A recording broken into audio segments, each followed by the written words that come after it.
നമ്മുടെ മനുഷ്യന്റെ ശരീരഘടന അനുസരിച്ച് നോക്കിയാൽ ഒരു മനുഷ്യന്റെ ഏതാണ്ട് 156ഓളം ആന്തരിക അവയവങ്ങളുണ്ട്. ഒരു മനുഷ്യന് 156ഓളം ആന്തരിക അവയവങ്ങളുണ്ട്.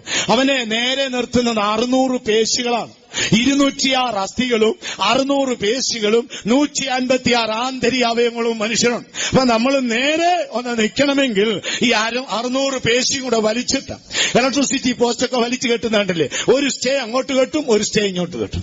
ഇങ്ങോട്ട് പോയാൽ ഇവൻ പിടിക്കും, അങ്ങോട്ട് പോയാൽ അവൻ പിടിക്കും. അങ്ങനെ മനുഷ്യൻ 600 പേശിയിൽ പിടിച്ചാണ് ഈ നേരെ നിൽക്കുക. പലർക്കും ഇതറിയാതാണ് അവൻ നെഞ്ചും നെറ്റിയൊക്കെ കാണിക്കുന്നത്. അതിൽ ഒരു പേശി ഓടിപ്പോയാൽ നമ്മൾ പിന്നെ 8, 10 എന്നും പറഞ്ഞ് നടക്കും. അത് ഓർത്തോണം. അപ്പോൾ ഈ 600 പേശി വലിഞ്ഞു നിൽക്കുകയാണ്. റൈറ്റ് സൈഡിലുള്ള എല്ലാ സംഭവവും ലെഫ്റ്റ് സൈഡിലാണ് ക്രമീകരിച്ചിരിക്കുന്നത്. അല്ലെങ്കിൽ വലതുഭാഗത്തുള്ളതിന്റെ എല്ലാ കൺട്രോളും ഇടതുഭാഗത്താണ്. വലതുഭാഗത്ത് വേദന വന്നാൽ അതിന്റെ അനന്തരഫലം ഇടതുഭാഗത്തായിരിക്കും.